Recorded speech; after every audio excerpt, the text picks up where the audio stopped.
Today is March 11th, 2008, and we are here today as part of the Living Legacies Oral History Project for Randolph-Macon College.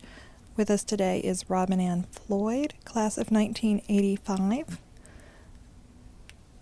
My name is Judy Showalter, and also with us today is Sarah Hendricks. So, Robin Anne, can you tell us about how you came to Randolph-Macon? How did you hear about Randolph-Macon? Sure. I was, I believe, starting at somewhere my junior, perhaps early senior year of high school. I got some of the usual kind of college literature in the mail, and I graduated. Should back up and say I'm from South Carolina. Graduated from a public high school near Greenville, South Carolina, and I imagine, like many schools, Randolph-Macon had gotten names from SAT kind of things. And as I was going through things as they came in the mail, I would go over it with my parents. I had actually never heard of Randolph-Macon College, but my mother had. And she's the one who encouraged me to think about Randolph-Macon. So I did. I contacted the school and came to visit and so on.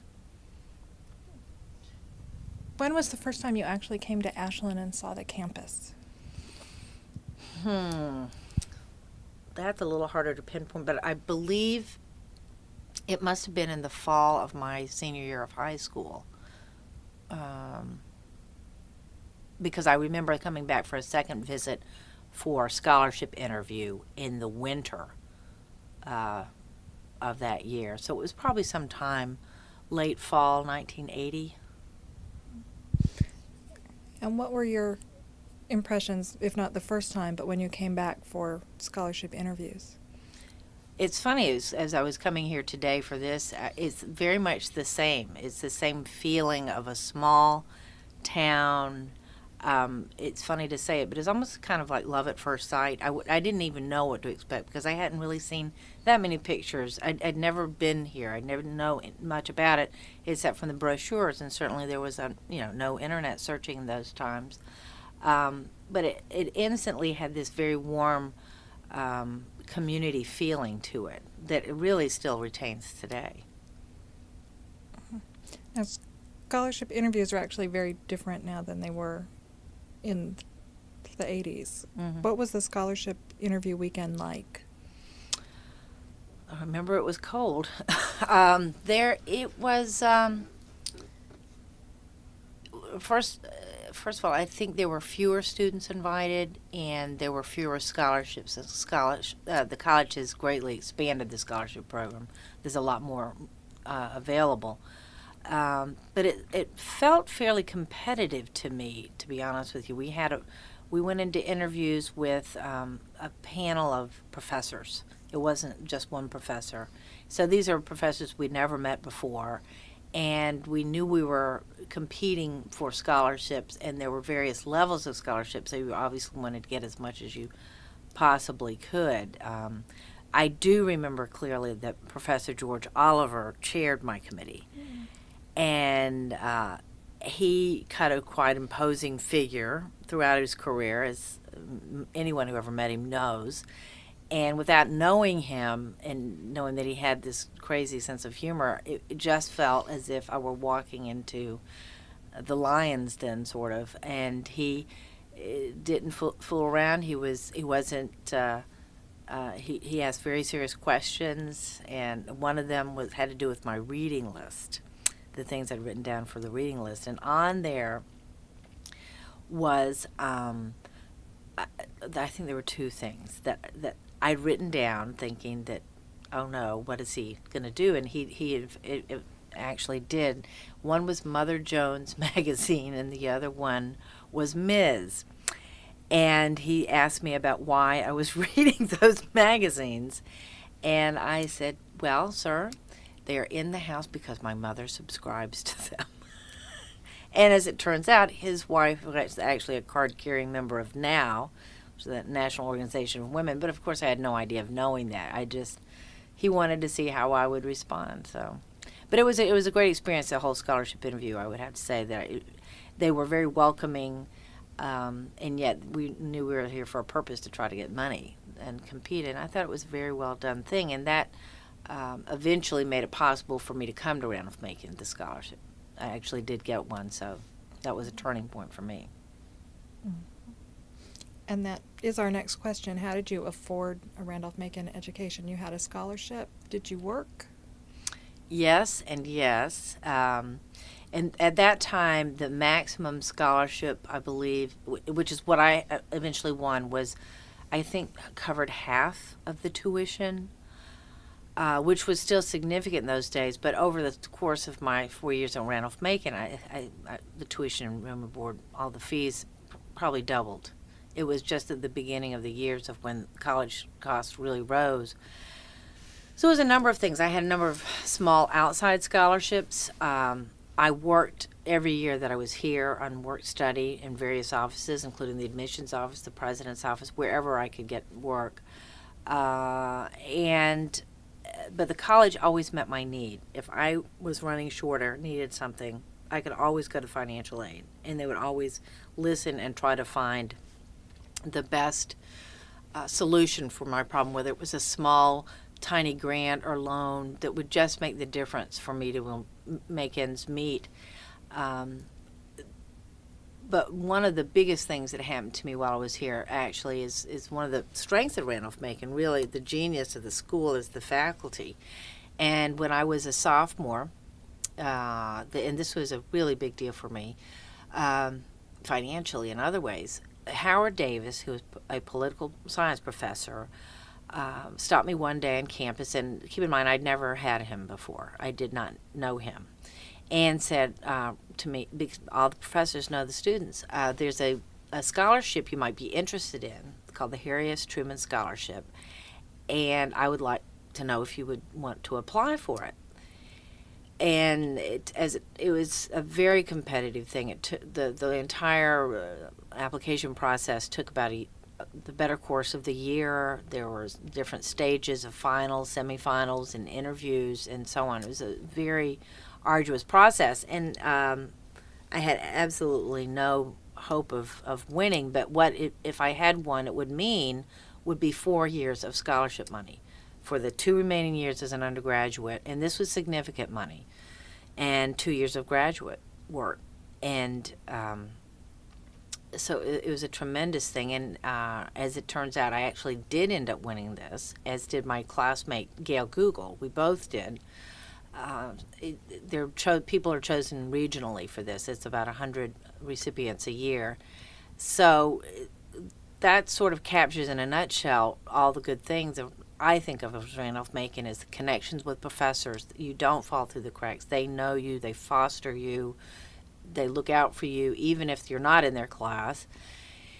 And the meeting the need of the student, not just financially in other ways too, but it really speaks to the best of Randolph-Macon, I think. I mean, that scholarship alone made a significant difference for me. It really freed up my time to not need to work as much my final 2 years of college, for example. So when you arrived as a freshman from South Carolina, what was that like? What was moving in and freshman year, getting started in Randolph-Macon? Well, I think it was a big adventure for me. I was very excited to be moving away from home and going to college, first of all. But the funniest part of it was that when we arrived, when my whole family came with me, just about my whole family, I had actually never seen the entire campus. And I did not know where I'd be living. I knew nothing about the dorms. I'd never even thought about it or looked at them really or focused on it. So I was assigned a room in Smith Dormitory. And Smith Dormitory is now part of the freshman village, but at the time it was fairly dilapidated housing. We referred to as the motels because they were long, low-slung, one-level dormitories. Very unimpressive cinder block walls. And I was a little bit frightened of that, but still so excited to be at college. It really wouldn't have mattered where I was living. We said our goodbyes, and there I was in what I call the cinder block house. but I have to tell you, it was fun from day one. I loved the people on my hall. I loved the people, everyone I met. They were just great students. It was very warm, very welcoming. People from places I didn't know, places I hadn't been. It was a little bit like going to a foreign country for me, because they were, I hadn't really been around kids from that many different places ever in my life, in a living situation. So it was a lot of fun. It really, really was. And to this day, every fall, I think I can still smell the grass at Randolph-Macon College just from that first year. What about extracurricular activities? What activities did you participate in on campus? Well, I think a number of things, but probably the biggest one, the one I was involved in the most over time, was the Drama Guild. And that led to a lot of friendships and lifelong friendships. And that's something I got involved in during the fall of my freshman year, actually. A number of people I knew wanted to get involved, and I stayed involved with the productions throughout my 4 years at Randolph-Macon. That was the biggest one. There were a lot of other small clubs, activities. Some of them were just special events that were going on, but that was by far the biggest that I was involved in. And how did you decide on your major? That was a little bit of a long road to get there. There were not nearly the number of majors and minors available then that there are now. I mean, right now there's just such a wealth of great options for students. But then it was pretty much the traditional liberal arts fare. And I came in planning to be a chemistry major. And I started my freshman year fully intending to be a chemistry major. And while I enjoyed it, I realized I really didn't have my heart in it enough to stay with that. So I started looking around at other things. And by chance, I think I had taken, I took an economics course that freshman year as part of a requirement, and just really loved the coursework. I loved the topic. And so I stayed with that. And I ended up almost minoring in political science and German along the way, but stayed an economics major. Who was your advisor? This was where I'm going to lose the name. Biology professor, Dr. Martin. Okay. Yeah, he stayed my advisor throughout he was assigned to me as a freshman, I guess because I was a science major coming in, and stayed my advisor the whole time. I mean, I was close to the faculty in my department and political science and so on, but he actually stayed my advisor for the whole 4 years. Interesting. Yeah. You mentioned Howard Davis. Yes. Who are some other faculty members that had an impact on you?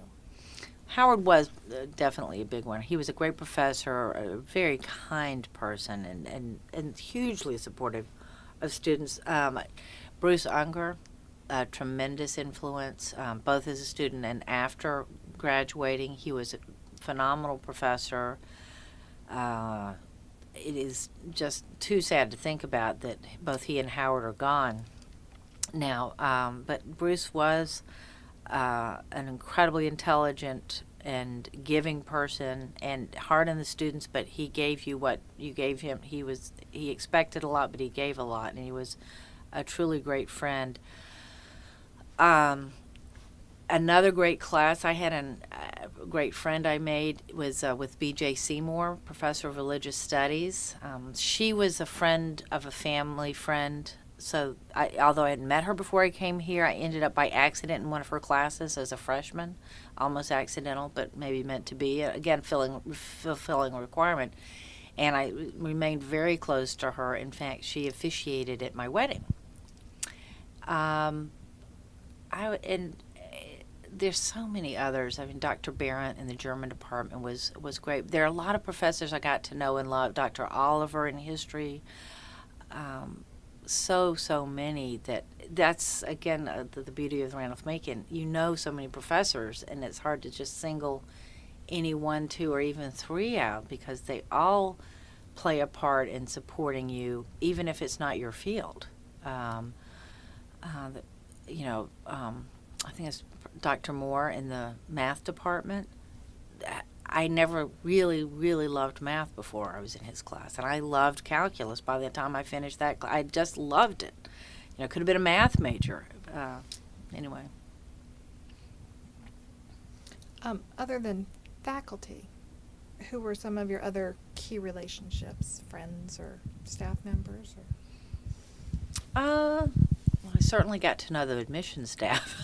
John Concrite, I worked with him since, I think the whole 4 years I did something with the admissions department, and stayed friends with him.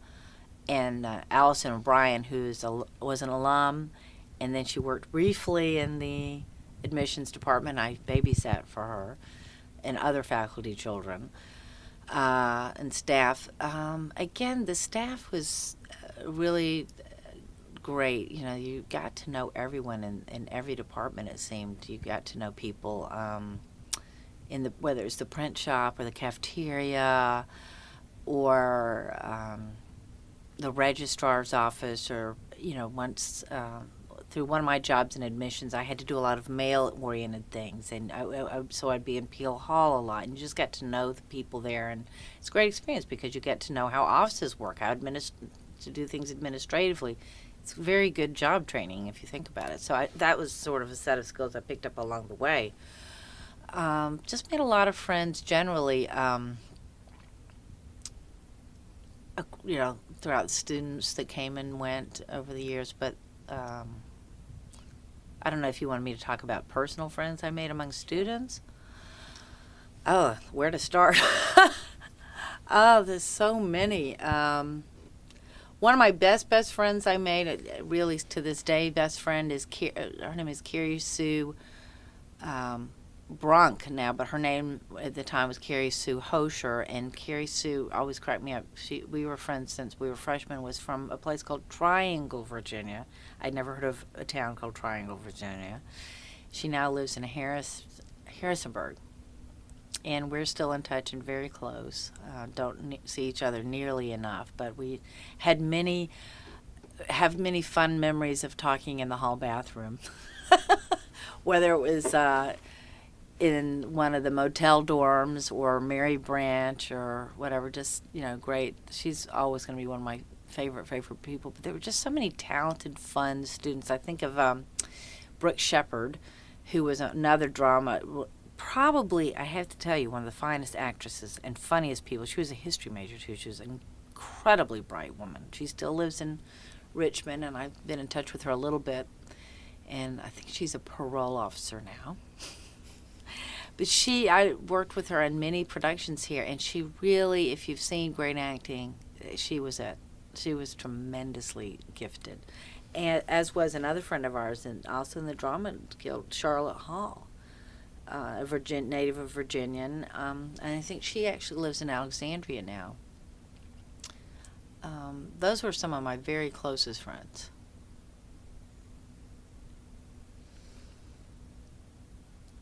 So other than clubs and going to class, what did you do for fun in Ashland? Well, that's not a lot. No, they're really, you know, to be honest with you, Ashland was a tiny town, even smaller than it is now, and it was a very quiet town. There wasn't a lot going on. I mean, I think the theater was still open then as a functioning theater there downtown, so you could go to a movie there. But there wasn't that much to do in the town itself, unless you went for a run, which I did occasionally, and running the railroad run, which I did also. I don't know if they do that anymore. Occasionally, you know, trips into Richmond with friends we would do, but there wasn't a whole lot going on in the town per se. Sadly, I always wanted there to be more interaction with people in town, but there just wasn't as much of that then as there is now. Now, you mentioned your Truman Scholarship, and it was 4 years. So what did you do after you graduated? I went to, I took a sort of a year off because I wanted to go to graduate school, and I was trying to figure out where and when and all that. And I moved to Boston after I graduated with some other friends of mine were moving there. And I thought, well, that would be a good place to go. And I was going to apply to schools up there anyway. I wanted to go into international relations or international business, something along those lines. So I was applying to the Fletcher School of Law and Diplomacy at Tufts and to the Kennedy School of Government at Harvard. So I just went up there and decided to spend a year there while I was applying and get a job, and which was great. My first job was working at MIT. And I had worked most recently as a work-study student in the president's office at Randolph-Macon. And then I went from there to my first real job being, again, working in a college, a university, in the vice president's office at MIT.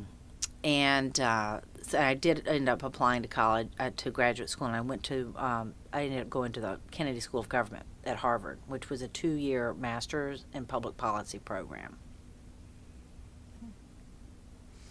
Okay, and after that, what did you do? Well, I did a lot of different things. Immediately after I graduated, I worked on the 1988 presidential campaign because I'd always wanted to work on a campaign. I thought that would be a good time to do it. So, as a good Southerner, I said, and I was working for the Democratic nominee, who was Michael Dukakis, ironically the governor of Massachusetts, where I'd just been to school. So I went to Texas, which was hysterical because they called me a Yankee, but I'm from South Carolina. I learned a lot about Texas, and it was a great fun. It was fascinating. But around that time, I also decided that I wanted to go overseas because I'd always wanted to work overseas. I'd gone to spend a semester in Vienna as a Randolph-Macon student and traveled around Southeast Europe and worked on my German. But I always knew that I kind of wanted to spend a significant time overseas. So then I went to, while I had been at the Kennedy School, I had been selected as a student to go to Berlin, the city of Berlin at that time. Let me back up and say how I got there. As a student at the Kennedy School during those years, which was before the fall of the Berlin Wall, before the fall of communism, the city of Berlin was kind of an island in the middle of Eastern Germany, and they did a lot to promote people coming and staying and working and continuing ties. So one thing they did every year was bring a group of students from Harvard and Stanford to Berlin, and just as an education and basically PR. And part of that tour, I was one of, I think there were 10 of us altogether, was meeting with someone at Deutsche Bank, which is a big bank in Germany, in Berlin, and he said if anyone wants to come back and work, be in touch with me. So I did. I called him on it, and he was very welcoming, and set up basically a paid internship for me to see if I wanted to stay there and work there. And I moved to Berlin. Let me think about the number of weeks. 6 weeks after the fall of the Berlin Wall. So it was incredibly good timing. Mm-hmm. Very, very exciting. Everything in the world was changing. So I moved there. Well, the Berlin Wall fell on November 9th, 1989, and this would have been, I moved there on December 27th, 1989. And it was absolutely extraordinary. You could feel things changing literally as you were standing in the streets of Berlin. It was fabulous. But there I was going to work at a bank, in a branch bank in Berlin as a regular bank employee. It was so much fun. You learn more language on the job than anything, I'll tell you that. So I worked there for a few months, but simultaneously I had applied for a fellowship from a German foundation. I knew I probably didn't want to stay with the bank, but I wanted to have that experience to see if I wanted to. And I actually did get this other fellowship, which was the Bosch Foundation, which is another tremendous organization bringing young Americans over to Germany. And I spent an additional year with them, working half the year at the German Economics Ministry, and then half the year at what's vaguely our equivalent of the National Association of Manufacturers, sort of. And that was just a fantastic experience because I got to be at the bank and then this fellowship during this year of transition to unification of bringing the two Germanys together. And when this whole thing started in 1999, no one knew what would happen. No one knew that communism was truly going to collapse, and no one knew if Germany would really, no one anticipated really that Germany would come back together, nor that it would happen so quickly. I mean, it happened at lightning speed. So I was, for example, before I went on the fellowship, I was still working at the bank, and I got put into the personnel department at the bank, processing East German women coming in to interview for jobs. And then I was sent out on a marketing assignment to East Berlin, where it was like the Wild West. Where are we going to put, now here's commercial, here comes the free market. Where are we going to put our branches? It was fabulous. And then when I went to the fellowship, again, it was fascinating because I was working in the economics ministry and at this association where they were first beginning the baby steps of really building business relationships with the East. It's also a scary time, too, because the people in the East that I would interact with that were, say, 40 and over had no life skills or life experience. And I think about myself at the same age now, that they were totally irrelevant because all they had done was, under communism, they had no relevant skills whatsoever. And it was really very, very difficult to see the consequences, some of the unintended negative consequences of what this would mean, and did. So I stayed on in Germany for a while then, and I stayed on in Germany until probably the early 90s, until the fellowship ended, and then I came back to the United States. So how did you stay in contact with Randolph-Macon after graduation? Through friends. Stayed in touch with faculty also. I didn't get back to visit as much as I wanted to because I didn't live near here. It's a long way from Germany. It's a long way from Germany and Boston. I came back as much as I could. I remember coming back in graduate school for homecoming, but then for a number of years I was living far away, and it was very difficult. But when I came back from Germany and I lived in, I've been living in Washington since then, that was much easier, certainly much easier. And so I've just, since I've been back in the United States over these many years, I've been trying to come back as much as I can and have come back to give some talks here and there. Bruce Unger has asked me to come back because they have programs that allow alum to come back and talk to current students about job paths and careers and things like that. So the college reached out, true to Randolph-Macon, to me many times to come back and participate. And then over time I joined the Board of Associates and now the Board of Trustees. So I would say that it wasn't just me staying in touch. It was them, the school also. And the nice thing there is there were always a lot of faculty and staff, a lot of familiar faces at the school that makes you want to come back and stay in touch and be a part of things. I don't think anyone has talked about the Board of Associates in any of our interviews. Can you tell us a little bit about what the Board of Associates does? Sure. I call it kind of a junior board. In fact, it was founded, I'm thinking about 1980. It was started by the Board of Trustees. It's an outgrowth, if you will, of the Board of Trustees. And their mission, their mandate is partly a PR kind of thing in terms of bringing people in, alumni, friends, to groom them for being part of the college community. It's also sometimes they're tasked or given things to do that the Board of Trustees doesn't have time to do or can't do or doesn't have the people power to do, smaller things. They have, for example, funded certain programs over the years, internship programs and the like, taken on some special projects. But it's another board that is really a way to get people involved in the life of the college, whether they're alumni or friends or parents.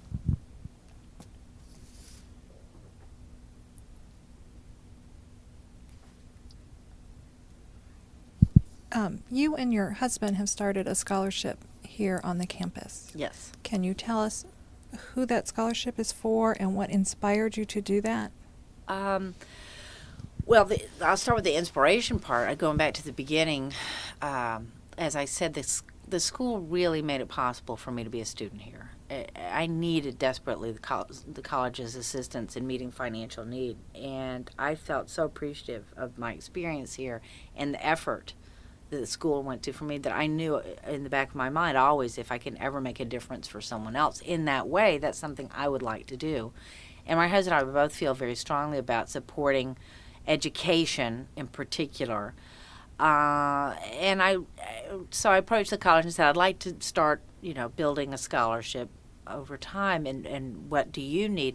And they came back to me and said, what would you like to do? I said, well, yeah, I'd like to leave it open to some extent, but if possible, to encourage and help women in the social sciences, if at all possible. So that was the goal of the scholarship. But I didn't want to tie the college's hands too much, because I know that sometimes you don't have a student that fits that need and someone else needs it. So, by all means, go do that.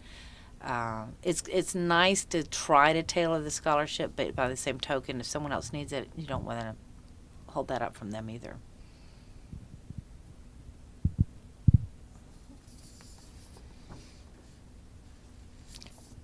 Those are all my questions. Are there anything else about Randolph-Macon you want to share with us today? Well, I don't know who the future audience might be for listening to the oral histories of us. Maybe me in a few years. I'll come back and listen to this and think, gosh, I sounded so young. There are certain things in our lives, if we're fortunate, that have a really good impact at the time, and it's a lasting thing. And I was very fortunate. I was fortunate to found Randolph-Macon. I was fortunate that my mother helped me find Randolph-Macon.